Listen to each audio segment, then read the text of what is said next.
The main component of the hip flexion muscles are iliopsoas, pectineus, rectus femoris, and sartorius. When doing hip flexion exercises, the gross plane of motion will be in sagittal plane. Axis of rotation for the hip flexion is in frontal plane. To stretch your hip flexors, a beginning stretch is to stand on one leg, bringing your opposite leg back towards your glutes and keeping the knee pointed towards the ground with your hips square as you gently pull the knee back into flexion. If needed for support, you can use something as a chair to help balance you. Perform this exercise twice for 30 seconds on each leg. For hip flexors, a beginning strengthening exercise is a single standing leg raise.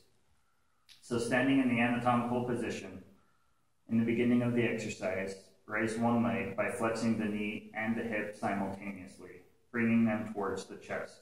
Hold it for 3 seconds while maintaining the ankle in neutral position. The exercise will be for 2 to 3 sets with 8 to 12 repetitions. To make it easier, stand against a wall. To make it more difficult, add a weight or resistance. The muscles involved in hip extension will be found on the back of your leg. Hip extension agonists include the gluteus maximus, biceps femoris, semitendinosus, and semimembranosus. The gross plane of motion for hip extension is in the sagittal plane.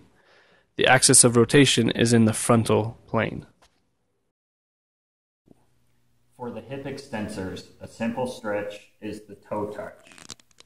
For this toe exercise, you're going to be in a sitting position with your legs extended in front of you, and you'll extend your arms and grab your toes. To decrease the difficulty of this stretch, you could grab your ankles, therefore decreasing the range of motion. Or to increase the difficulty, reach past your toes, thus increasing your range of motion. For the hip extensors, a simple strengthening exercise is a leg extension. To do a leg extension, kneel on all fours in quadruped position with your hands directly under your shoulders and your knees, which are in flexion, directly under your hips, also in flexion. Maintaining a flat back, extend your right hip until your knee is level with your hips. Keep the knee in flexion and ankle in dorsiflexion while keeping your hips square to the ground.